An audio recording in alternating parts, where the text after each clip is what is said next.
Hello all. So we have some new heroes which have dropped today for season 4, which is Voyages of the Underwear. Obviously, this is based on heroes from books and stories, such as the 80 Days Around the World, which obviously contains Phileas Fogg and other childhood storybooks. I do like the art direction of this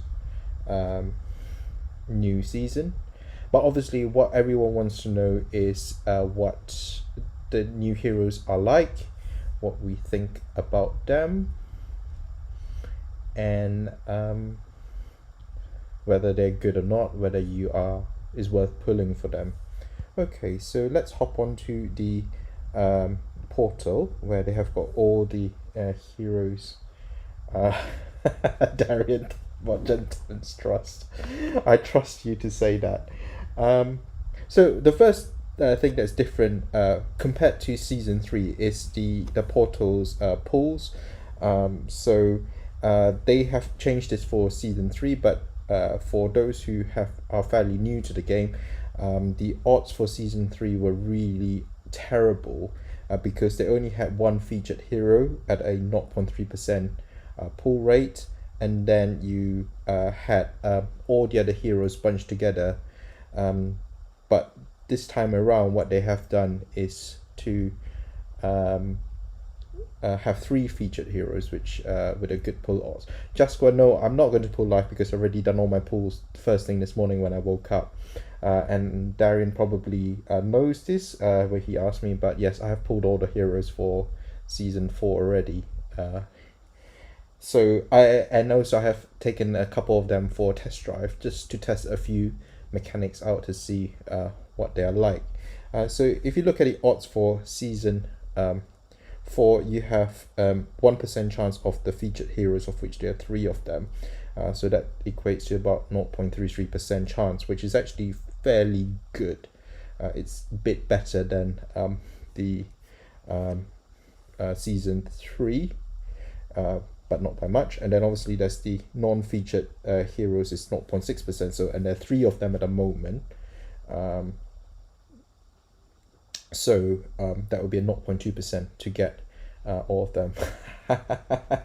No, I didn't spend 6k. I actually was really lucky because my first 30 pulls I got 2 non-featured heroes, and then my next 30 pulls I got the other non-featured hero that I didn't have. So then it was actually just a matter of getting all the 3 remaining featured heroes, which obviously the odds were good. So I got away really lucky in terms of the number of pulls compared to other events like Ninja Towers, where I ended up doing a insane amount of pulls to complete my set. So I already had all the good ones, which is Garnet, the Onyx and Cobalt. Hi T, you're right. But I somehow didn't have Mika, so I kept pulling and ended up with 6 Garnets and 6 Cobalts, which I know a lot of people would love to have, but I don't really have enough emblems to make them all good. So and if you followed my stream yesterday, I talked about how important it is to have emblems to make a hero good. So max 5-star these days is of very little value. You still need all the emblems for that. Okay, so we are going to hop right in and start talking about the 3 stars first. I got a few messages today asking whether any 3-star heroes were good, whether we needed them for events, saying with 4 stars, and I think they are quite important that we do talk about them, because that is probably what you're going to be pulling out of the portal. Okay, so this is a 4-star hero, Gramps. So Gramps is a 3-star green hero. He's slow. his stats are pretty good for 3 stars. Just yes, if you want me to feed a Garnet Life, I can do that for you. It will probably make a few people cry. Uh, um, so he has got fairly good defense and health for a 3-star hero. His ability is similar to that of uh, Albrecht, in that he has a 1/3 chance of reviving a uh, hero which is dead, with a good amount of health coming back at 23%, and then they also regenerate some mana. He doesn't heal the heroes, which is what LB does. So he's kind of like a cross in between LB and Mother North in that sense. Grats, Alan. You got Liz, and I think she is one of the best heroes in this lot.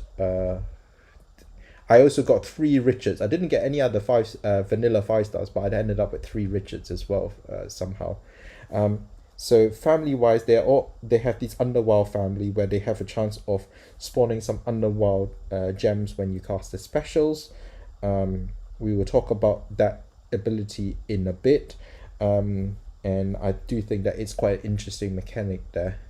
And his passive skill, so he reduces damage from special skills by 20% for the first 3 turns. So that's a nice passive ability to have. So what do I think of him? I think he's a good hero to have for your rare tournaments, particularly with the rush tournaments like they have right now. Gives you a bit of a backup with regards to being random out, particularly with these fast tournaments where your heroes either kill very quickly or die very quickly. So you could run a 4-1 team with 4 of the strong color and then Gramps as your insurance policy,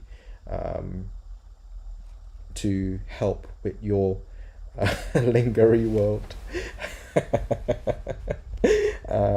Your survivability of your team. His cleric class is good, but it's also a problem because at the higher level of gameplay, cleric emblems, in my opinion, are the most sought after ones, given how many good clerics there are and how many good clerics you want to run on your war teams, such as Ariel, Hawkmoon, obviously, and obviously Linden, which we will talk about in a bit. Okay, so I think he's a good hero from that point of view. So his use will be specifically for rare tournaments. He's not going to be a hero that you're going to be using for events. He doesn't do any damage, and that in itself excludes him from an event hero. So I will probably be keeping one of him and running him from time to time for the rare tournaments. He's 4-star. Lots of 4-star heroes, which he's 3-star. So then you have Vollermork. Sounds like Voldemort. So he's another slow hero. His stats are okay. He has a fairly good defense for a 3-star, but his health could be a bit better compared to, say, Gramps. His skill, so he summons a Worm Fiend for all enemies, and the Fiend damages the enemies with 32% attack every turn, and basically the Worm Fiend will disappear after they have absorbed 16% of health.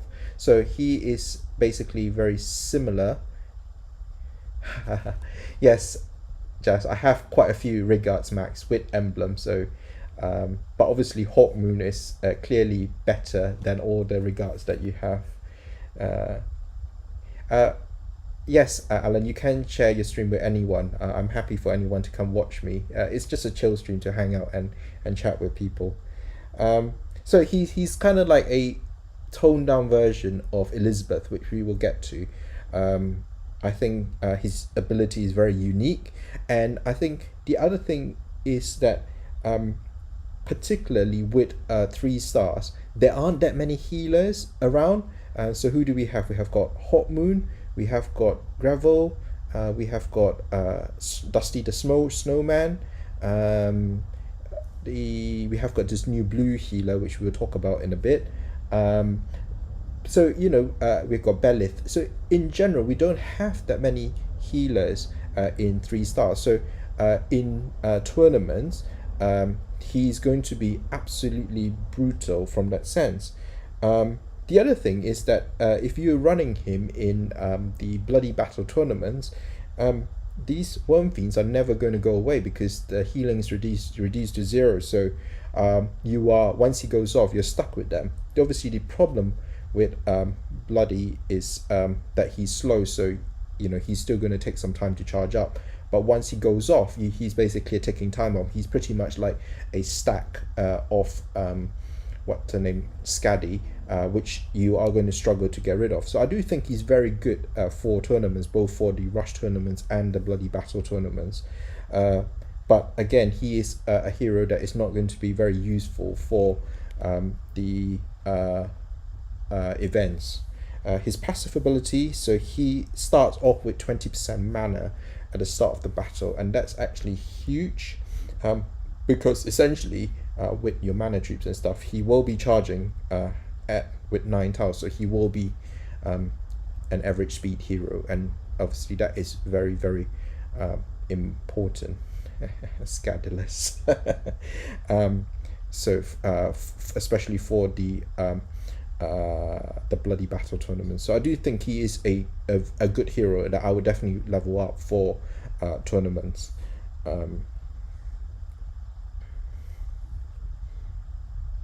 He's 4 stars. Now, Morris the Mole Man. So I absolutely adore his artwork. I think it's absolutely beautiful and he's really cute. And probably if they ever release his avatar, I would definitely want to run him as my avatar. It's just adorable. And the ability of his dig a hole basically is how I feel every time I suck in war. Right. So his passive skills, so he decreases ailment durations for the first 3 status ailments that he receives by 1 turn. So for 3 stars, there aren't that many status ailments that you're going to be affected with, particularly in tournaments. The ones that commonly come up are like Jahangir with his fire burn, and the poison from the purple 3-star. There aren't that many others. Maybe some defense down if your opponent is running like one of those heroes like Costume Gunner. But he so this is not going to come into play much in 3-star tournaments. So he removes all status effects and stacks, and obviously he's one of the first heroes to be able to remove stacks. So that's already a very unique ability, although there aren't that many stacks for 3 stars. The caster digs a hole and hides in it for 2 turns.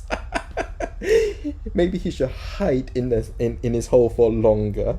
While in the hole, the caster can't gain mana but is immune to normal attacks, special attacks, and all status effects. After 2 turns, the caster jumps out from the hole and deals 223 damage to a random enemy, and the hit enemy receives the following status ailments. They can't gain mana for 2 turns. So what do I think of this ability? So obviously it's a very unique ability. He is, you can't hit him at that time, but at the same time you can still deal tile damage, if I'm reading this correctly. So he's basically an invisible enemy that can hit people and not be hit for 2 turns, and then when he comes out, he is going to be able to deal some damage to the opponent.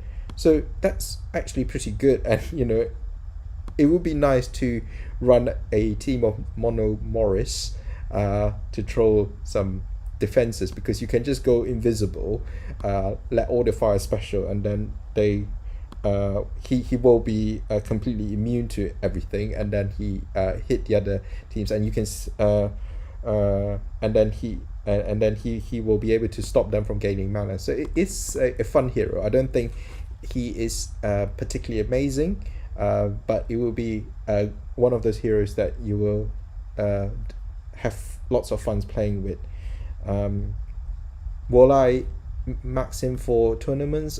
Maybe, I'm not sure. I'll have to play around with him a bit, but I don't think on first look anyway that he is all that amazing.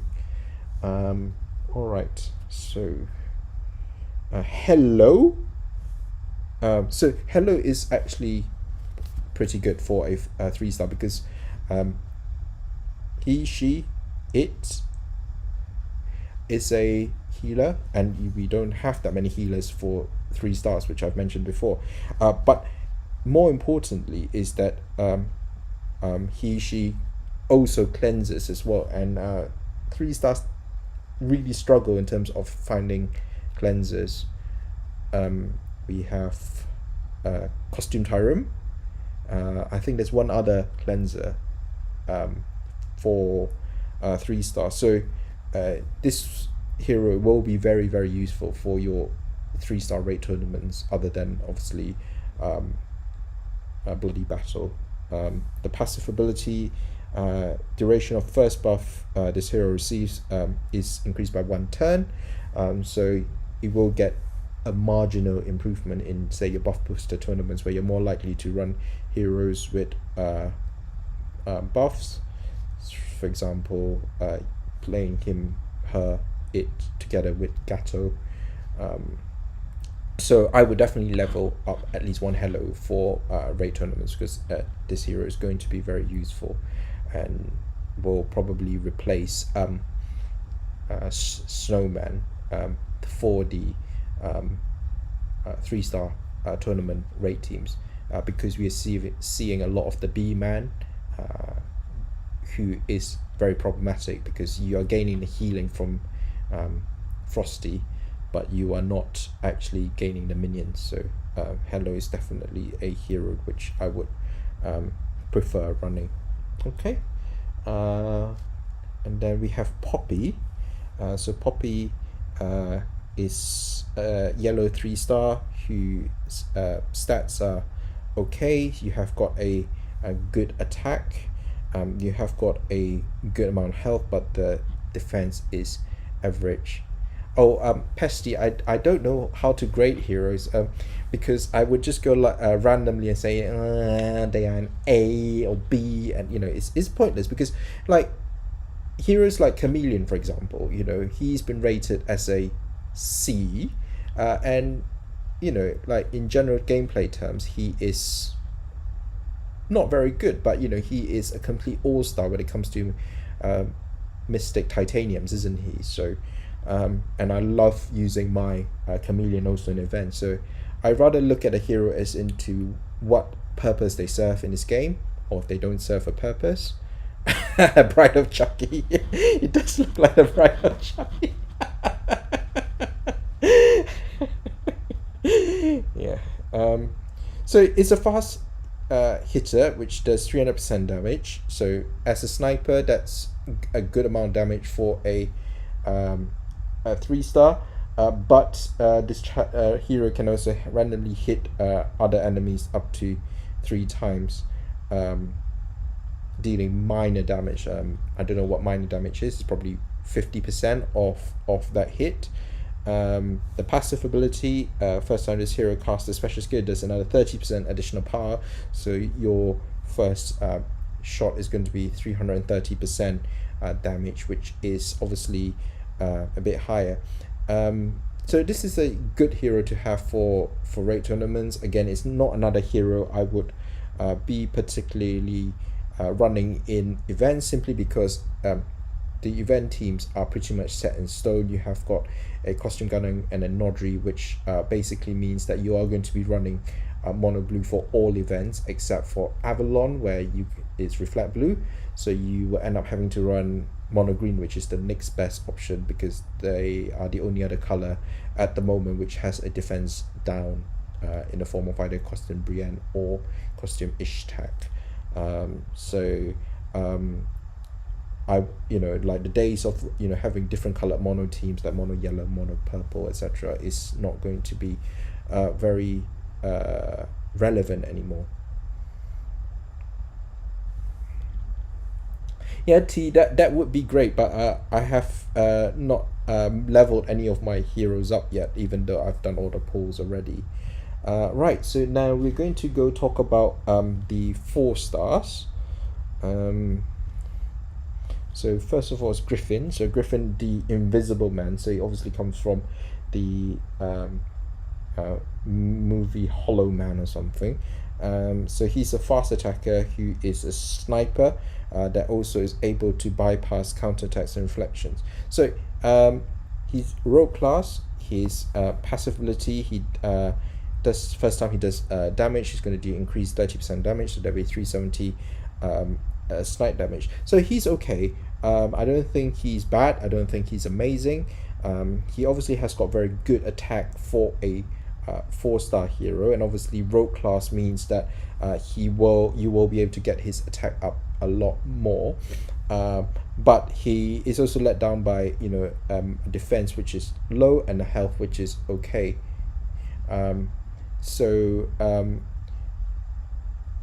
If this was a meta with lots of Cenas, then perhaps this would have been helpful, but again, he only strikes 1 hero, so I think he's an okay hero. I don't think he's amazing, I don't think he's bad.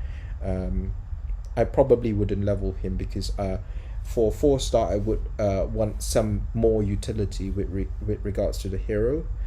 For example, you have Chow now with costume which does snipe and also mana cut as well, and then you have other heroes like Mist, for example, who does damage, does some defense down to specials, and also has a mana slow as well. So that's what I'll be looking for with a 4-star. So I don't think Griffin is that amazing. I probably will leave him unleveled. Then you have Tettukh, ugly giant here. Can't even pronounce his name properly. So he is average hero. He does 320 damage to a target and silences them for 4 turns, and then they get poisoned over 4 turns as well. So his passive skill, he has a damage reduction for special skills, and he's monk class, which is obviously one of the better class to have. So the problem with Tettukh is that you are going to compare him with Peters from the Pirates event, and Peters is a fast speed hero. He also snipes, he also silences as a hero, but for 3 turns. I think the ability to be able to fire the silence off early for 4-star is so much more important, just so that you are able to protect your heroes. And this is particularly true in 4-star tournaments because you don't have mana troops to run to have that Tau mana break. You have to be able to make 10 matches most of the time. So that would be 4 times 3 matches that you have to make for Tettukh, compared to Cabin Boys Peters, where you are essentially making 3 matches. So that, I think it's very, very important, this average mana speed. So the other thing is that as a sniper, his attack stats is actually not very good for a 4-star. Peters reminds you of Seb. He's your best friend, isn't he, Pesto? His defense is average. He's got goodish health. So again, he's a bit of an underwhelming hero. I don't think I will be leveling him, simply because I have got Peters. I've got multiple Peters for my 4-star raid tournaments, and I do enjoy using him along with Hansel to give people a hand job. So yes, I think he's another marginal 4-star hero. Could be wrong. No, Zila Lei. So obviously, uh, this hero is has ability which mimics Jabberwocky, or Jabberwock, as they have forgotten to put a Y in this game. So she's also fast speed like Jabby. She does 185% damage to the enemies on the edge of the formation. So that's you start from the wings, then you move towards the flanks, and then obviously the center hero is going to be the last to be hit. And if there's one enemy alive, then you double the damage, much like Jabber would. And the other thing that you are going to get is that this minus 34% defense for 3 turns, which is not fantastic because that's very similar to Grim. And obviously you've got heroes like Frank, the Frankenstein hero, as well as Costume Gunner, which does minus 44%. Passive skill, she does increase special damage for the first time of 30%. What do I think of her? So first of all, I've got Jabber. I have played a lot with him, and I have really struggled to actually get him working the way I want him to work. So he's not working as intended in the war teams that I have made. The problem is you have no control over the his special ability, and oftentimes the heroes you want to hit is either the tank or the flanks, and rarely the wings that you want to hit first. There are exceptions. For example, if you're hitting a Black Knight tank and you are and his taunt is up, so the double hit from Jabber will hit the taunt hero. But you will face similar problems with Zila Lei in that you are trying to clip you have no control over the who you hit with the special. Well, you have control, you know who you're going to hit, but you can't actually target, say, the flank hero who's about to fire off before they kill your hero. So that is actually a huge minus. Then the other thing we were talking about, me and Darian, the other day, was whether she would actually be a worthwhile hero for events as a solo sniper instead of Triton.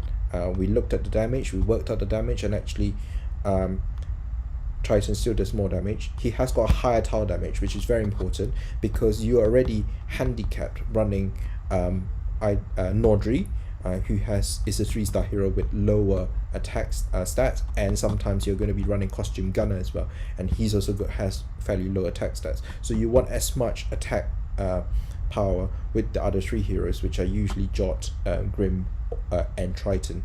So the 677 is a huge problem for Zila Lei. So for events, she won't be replacing Triton in my Grim Forest blue teams.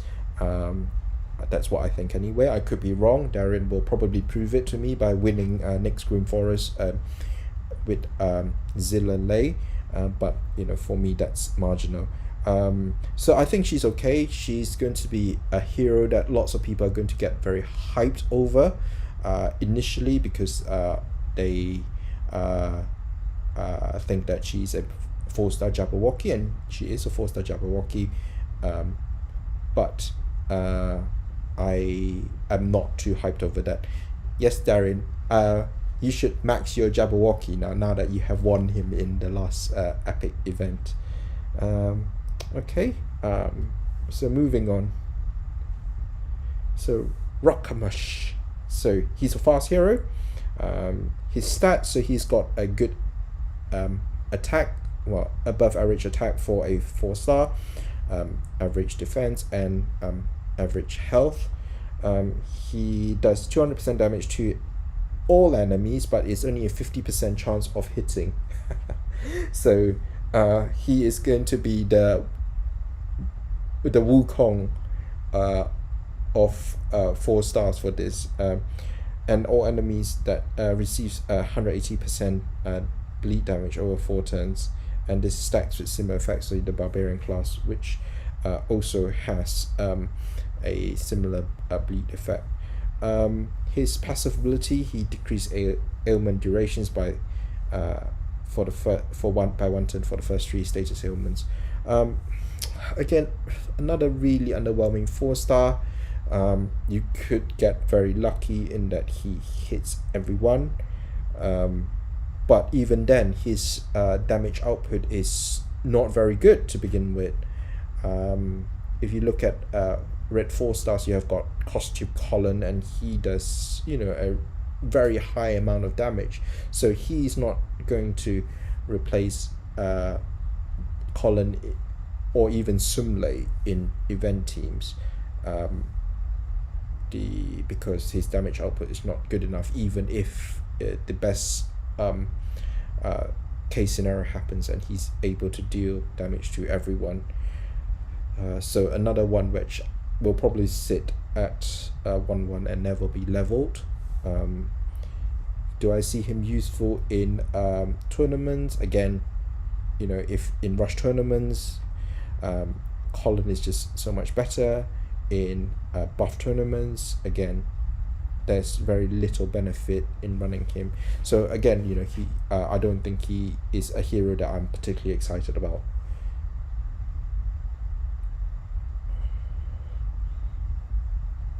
Okay, McDonald's, halfling's wit. Yeah, he's a witless halfling. Okay, so he is a counter-attack hero, much like Cyprian and Moreau, in that he and his nearby allies counteract for 125% damage over 4 turns, and they also gain a 25% attack. He's fighter class, which is good because he can randomly revive, go off, fire his specials, much like Elena does. He's got a goodish amount of defense and average health and a below average attack. And his passive skill, his buff duration is increased for the first 3 buffs. So for the first 3 times that he goes off, if he goes off 3 times, his ability will last 5 turns rather than 4. Now, I'm not a big fan of counter-attack heroes because there are just so many dispellers in the game. Obviously, against red, people are likely going to be bringing Sonya, but you also have like healers such as Sabina or even Costume Sabina, and she would just render him pretty much ineffective because she would just prevent your heroes from gaining new abilities. And then who else do you have? You've got Costume Melindor. So it's one of those abilities which is very like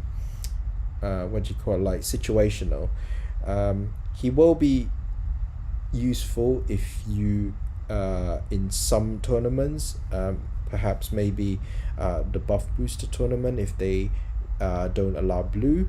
But even then, people could just run Costume Sabina and counter his ability. And maybe if you run him in the bloody battle tournaments, because if your opponent has a slow board and can't get a dispeller off, then they're going to take a huge amount of damage. So he is situational. I think he is okay.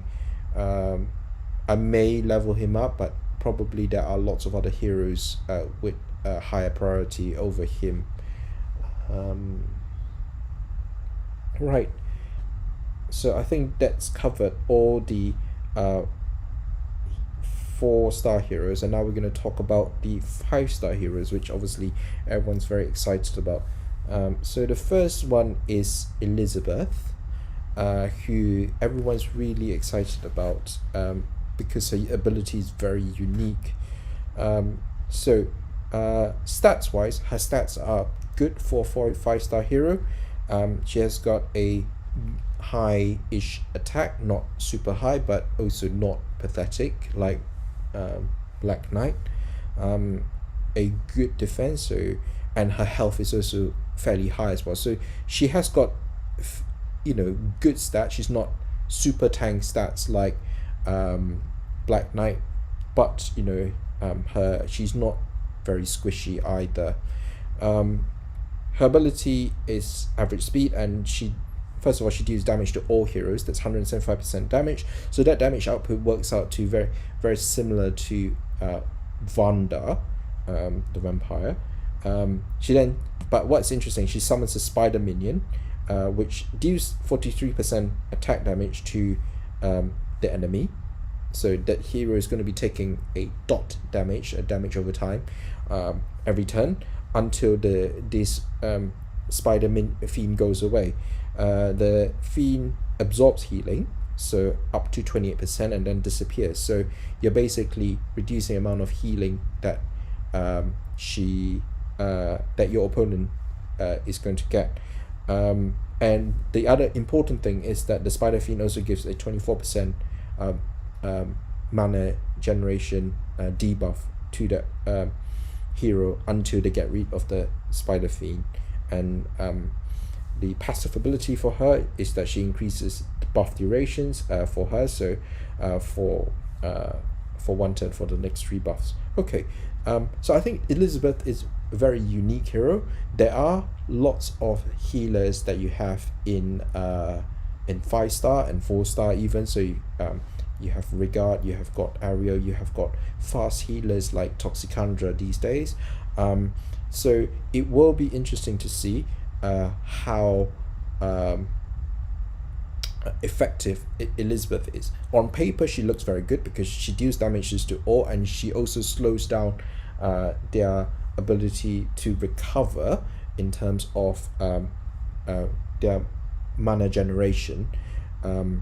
There are ways to get around that, such as if you run minion summoning teams, you can actually boot the spider fiend away by simply summoning lots and lots of minions. She is possibly very good as a tank. She is definitely very, very good in tournaments such as Bloody Battle, because it will be a struggle to get rid of all the spider fiends.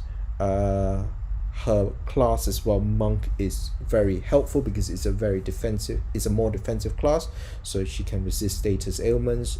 She will have a fairly high amount of defense and health, but when you have got her to full emblems, so I do think she's one to watch. I'm not sure if she is going to change the meta game completely, in that you see 7DD run 30 defenses with Elizabeth, but she's definitely a good alternative hero to consider on top of, say, Black Knight or Garnet on defense. I'll have to play around with her for a bit and see, but at the moment I do think she has got a very high potential to be amazing. Next is Dr. Moreau. I don't know how to pronounce him. I'm gonna sound like some other streamer who can't pronounce all the heroes' names. So Dr. Moreau is essentially a purple Drake. So he deals damage to 3, 270% damage, and he blinds them for 3 turns. His passive skill also helps him reduce special damage for the first three times he gets hit by special. Now, in terms of stats, I was looking at Dr. Moreau's stats. His stats are just so much better than Drake's. And if you compare him to an emblem Drake, Drake would have to have something like 14 or 15 notes of emblems to have similar stats like him. So what you're working with is already a baseline hero which has been a mainstay for lots of defenses previously, and in himself is a very good hero. He will be good on offense, he will likely be good on defense depending on how the metagame shapes up. Obviously at the moment there's lots of purple tanks going around, with Bearer being the best purple tank at the moment.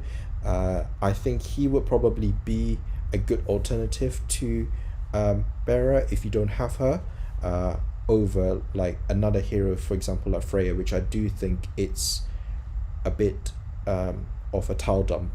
That's what I think. I don't think Freya is a good purple tank at all. I love hitting the other all the Freya tanks during war. His class obviously is Paladin, which is slightly a downside because it means that you won't be able to boost his attack up as much as you would be in other special classes like Rogue or Fighter, for example. He's a doctor. Is he Singer? I don't know. What novel or story does he come from? Because his name is very familiar, but I actually don't know where he comes from. Dr. Moreau.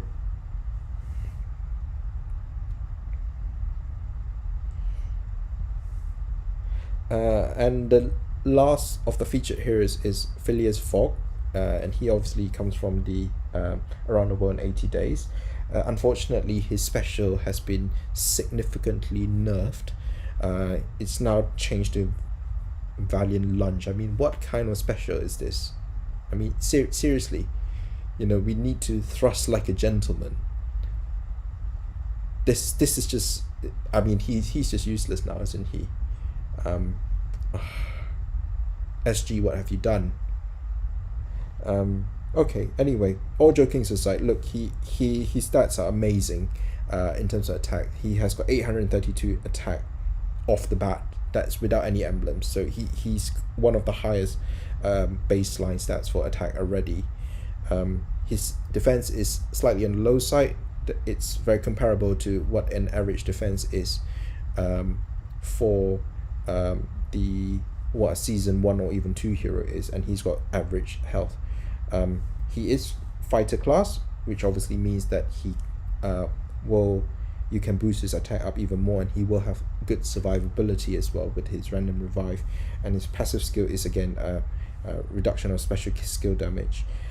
So he's fast speed, and he dispels buffs first, and that's very important. So essentially he is a green cage burrito, in the sense that he's going to dispel and then he's going to deal damage. So again, someone like Black Knight, he will be able to hit for his full damage rather than randomly getting the damage reduced to 1 from his flesh wound ability. 420% damage, so he's a good sniper. And the other thing is that he's also gives a minus 58% defense against nature for 4 turns, and this is higher than Evelyn's minus 54%. Next one is going to be a blue Mystic Titanium. So if you've got him leveled up, you will definitely be using him for your Mystic Titanium, and you'll definitely be using him for your regular blue Titans as well, and even for your red Titans as well. You might want to run your green Titan team with a Chameleon, because you will have the highest amount of green defense down. So Phileas Fogg, I think it's a good hero. He's not a essential hero that you want to chase, but if you have him, I would definitely level him, because you're going to use him for Titans. You will occasionally want to use him for wars, depending on how your war teams are set up, and you would want to use him maybe in your events as well, as a sniper to do damage to one hero for the early levels. So I think it's a fairly good hero to have.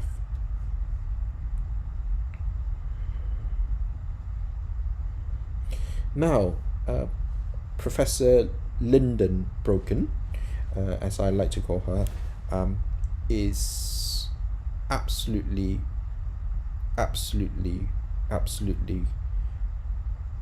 crazy. I'm surprised they've managed to release her in such the form that she is, and we will explore why. Okay, so first of all, fantastic stats here with the high defense. That's very important. 807 defense, and the health is average, which is fine, and she's got also good attack as well, which you very rarely see in healers. So she's got good baseline stats, and the most important thing is because she is a passive hero, she's a healer, she's able to survive and take a pummeling. Okay, she's cleric class. That is a bit of issue because, as I said, there's lots and lots of good clerics in 5 stars and 4 stars that you want to use for your war teams. But the important thing is her passive skill. She starts the battle with 20% mana, so that kind of circumnavigates her issue with slow speed. So the first activation she's going to go off at average speed. And obviously when it comes to wars, the first time a hero goes off is the most important time. You want to be able to get off that healer early to help with your team. So what does she do? She's a cleanser. She cleanses all allies' health, and then she doesn't heal, she boosts health, and that is just so amazing. People who have got Garnet will be able to understand how good boosting is over healing, because you are just going to over heal. So even if she goes off with all heroes still in full health, she would just add lots and lots of health to your heroes. So she does an automatic boost, so she heals for 200% automatically, and then after she continues to boost your allies' health by 600 over 4 turns, so that's 150 over 4 turns. That's amazing. But what's even more amazing is the fact that the ability of this resets if that hero gets hit by a status ailment.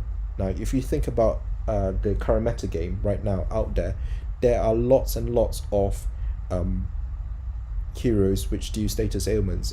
You have got Frigg, you have got what's his name, Finley, you have got Gravemaker, you have got still some Jabberwocky, some costume Magnies. So with the current meta game as it is, and Bera as well, Pesto, yes, absolutely, completely crazy. She is just going to be brutal against all the Bera teams because it just puts all your heroes out of range. She's just completely insane, you know. Lidenbrock as well, you know, I call her. She's just so good. I am going to max her. I'm lucky enough that I've managed to pull 2 of her. And I'm going to take emblems from Ariel and give it to her. That's how good I think she is. She is just an amazingly good hero on offense. Yes, Pesto, I think she's absolutely dupe worthy. Absolutely. Now, obviously the other thing is obviously how many darts do you have? I obviously have got quite a few of them. Probably 28, 29 of them, so I could do a dupe of her, but you know, I do think she is to the forums. Yes, we should ask for her to be nerfed now. Yes, and the other thing is she is going to be really, really good in rush wars as well. So one of the issues with rush wars is heroes like Elfrike as tank, so her cleric class will somewhat protect her from insta dying. She still starts with 20% mana, so, and you have to remember that all the abilities are set to very fast, so you will be able to get her off with, I think it's 5 tiles rather than 4. Hi Icon, you're right. So, you know, like, and once you go off, she boosts the health. She basically will keep regenerating your health and keep your heroes from not dying too quickly while you struggle to move some tiles around and find a solution to that Elfrike. So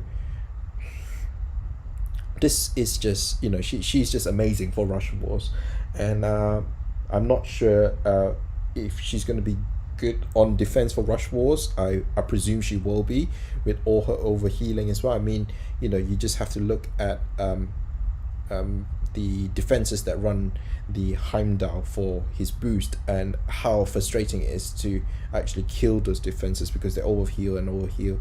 So she may also be very, very, very, very good on rushboard defenses as well. I mean, Jesus Christ, how have they released her in such a state? I mean, yeah, but I think she is one of the chase heroes for this set. I think she's just so amazing. Obviously she's useless for events, and that's all I care about, events. So maybe we will max her, maybe we won't.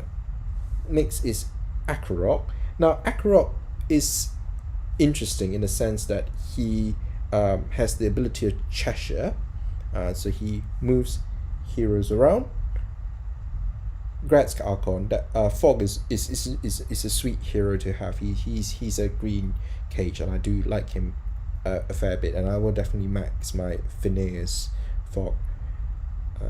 Okay, so Akkarog has the ability to rearrange enemy positions, much like Cheshire, and then he deals 280% damage to target and nearby. Okay, at the moment I think he is okay. I mean, the ability goes off at fast.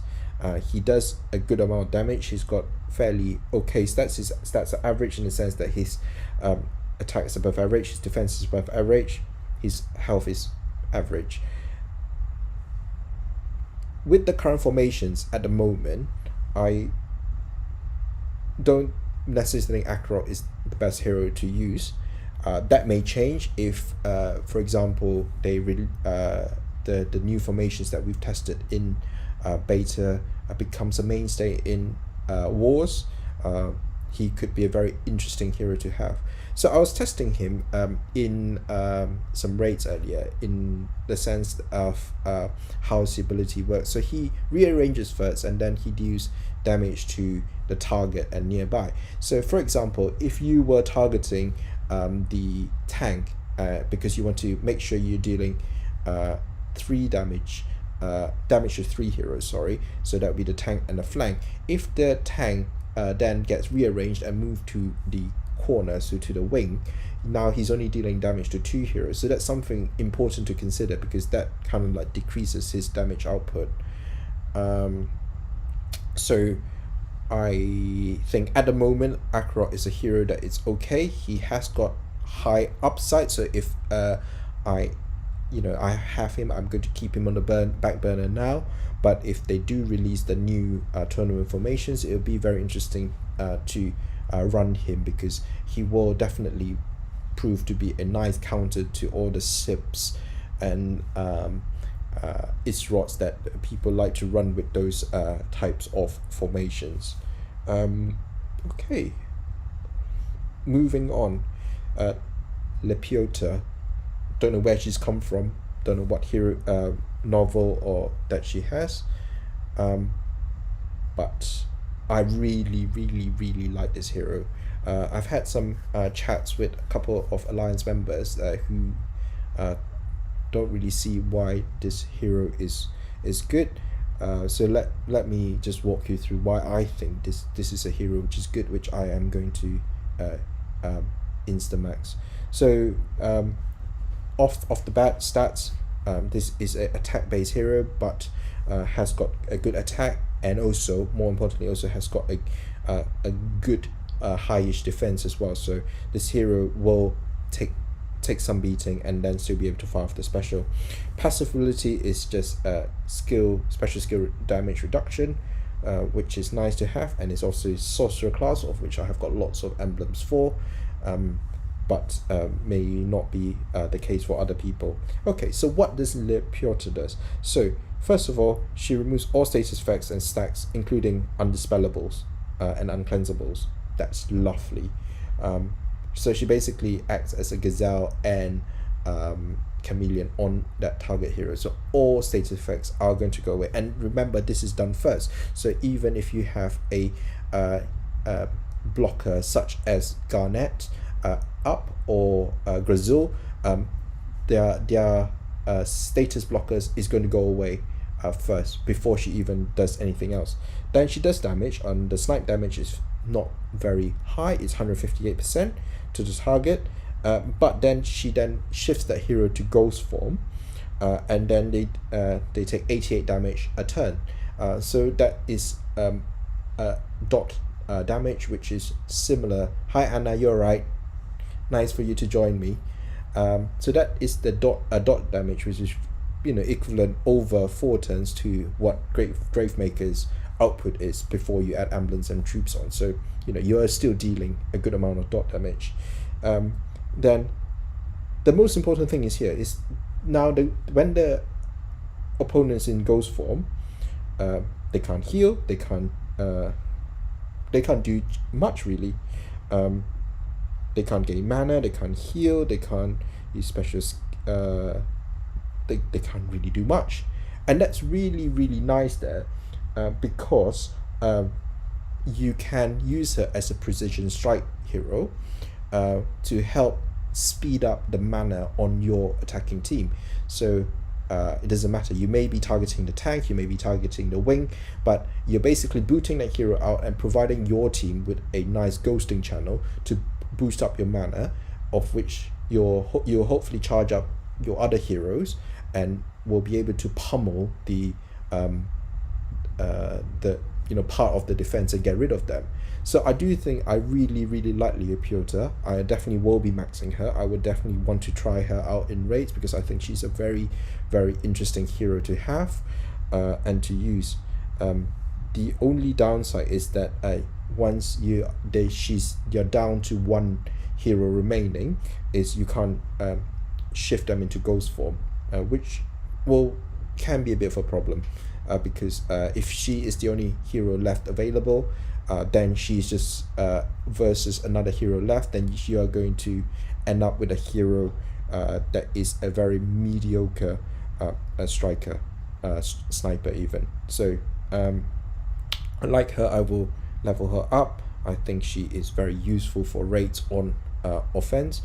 She's probably not as useful on defense because you won't have control and she's a precision striker. She's definitely not very useful for Titans other than her highish tower damage, because you can't shift the Titan into ghost form, and even if you did, that would be awful, isn't it? Because you can't do any damage to the Titan for 4 turns, and that would be pretty bad. For tournaments, I think for Bloody Battle, she will be amazing because you're getting rid of one defender while you can concentrate on pummeling defense. And for buff, again, she's very good at taking out like a central buff hero like Krampus or Back Knight, and don't forget she's able to remove Krampus's defense down as well, so that's also another bonus to her as well. So I really like her. I'm definitely going to max her, and I think that's it. I think we've gone through all the new heroes, haven't we?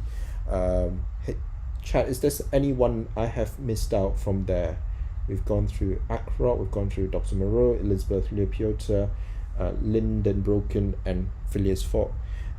So what do you all think, guys? What are your thoughts on the new heroes, the new season 4 heroes? Is there anything that you think differently about, or you have any different opinions about? I'm interested to hear what you all think about them.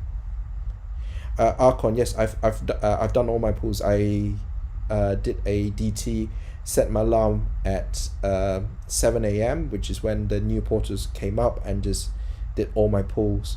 I've got all the new heroes. I was very lucky in the sense that I got all the non-featured heroes within my first 60 pulls, and then after that it was just a matter of just pulling for the featured heroes. So I'm very pleased about that. I think they're going to do these summons a bit differently this time, so they're going to have 3 featured heroes. I think the 3 non-featured this time is going to be featured next month, and then after that they're going to start adding some other new heroes and have them featured as well, which is a lot better compared to season season 3, where they had 1 featured hero a month. So I was oftentimes pulling for. Yes, Anna, I've pulled all of them. I know I'm really guilty about that. I do have a bit of a collector's habit. I oftentimes joke that this is Empires and Pokemon. You have got to catch them all.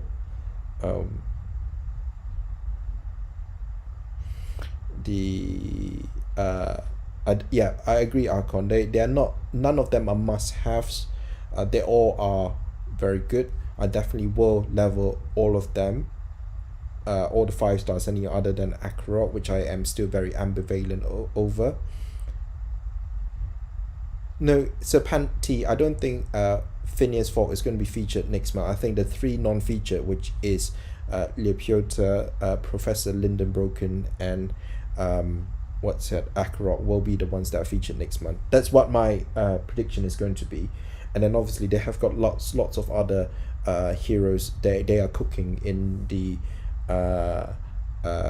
in beta at the moment, such as like Nemo, Captain Nemo, for example, who I do quite like. Again, not an essential hero, but it's a nice hero to have. The other thing I didn't talk about is the new Underworld family thing. So if you have a Underworld family hero, you have a random chance between 25% up to 45% if you've got 5 Underworld family heroes of spawning a Underworld gem, and the Underworld gem will do some damage. It does 50 damage, so that's unblockable damage to a random enemy, and that's quite nice. Archon, I definitely will. Once I max Archon, the Lepiota up, I will definitely run some raid videos with her. I've thought about her for a bit, and I've actually just durdled with her a bit. I do think her ability is good in the sense that you can, because ultimately, like when it comes to raids, that a lot of times it's about getting your heroes charged and getting the specialties going off. And what I find half the time is that you have got tiles, but you can't charge your heroes fast enough and get the heroes up fast enough. So I do think there's a huge upside in the sense that you are able to create a ghosting channel and get rid of a problematic hero as well. But we will see. I may be wrong with heroes, as I usually am. But I do think that Lepiota has got a high upside there. Anyway, so Underworld, so they do 50 damage to a random enemy. That's not much, but at the same time, it is a nice bit of damage to chip away at enemies, particularly the fighters who revive. But the Underworld gems can also be gotten rid of. So, for example, if you are towards the end of a battle and it's close, the Underworld gem is going to be helpful. But you then have the tension, I like tension built into games, or whether you get rid of that gem by making a match, or whether you leave the gem on board. Mucks up the click-through of firing heroes. What do you mean by that, Josh? Is it because it slows down your time a bit, much like minions do?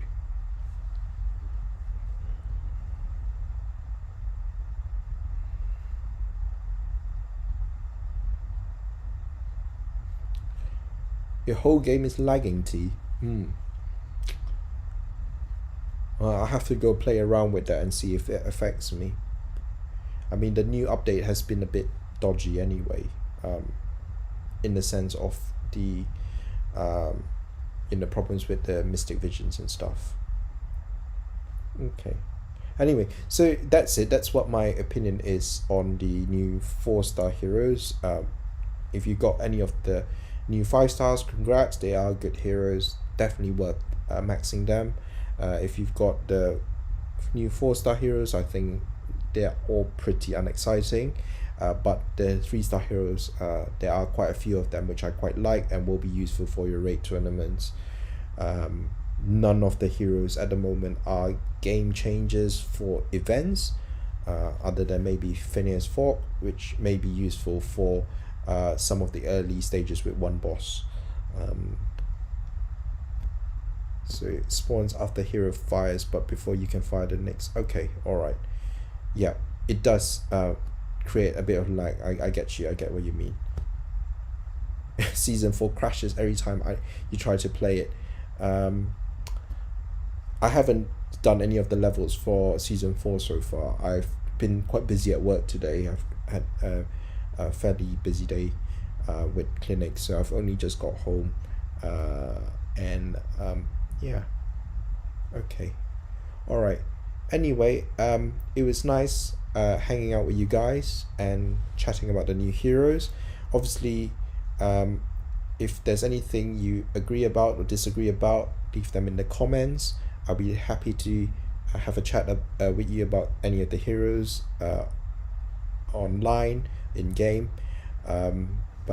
And hopefully we will be able to get one or two of these heroes max for war this weekend and run them. Anyway, thanks a lot for hanging out with me, and we'll hopefully see you this weekend.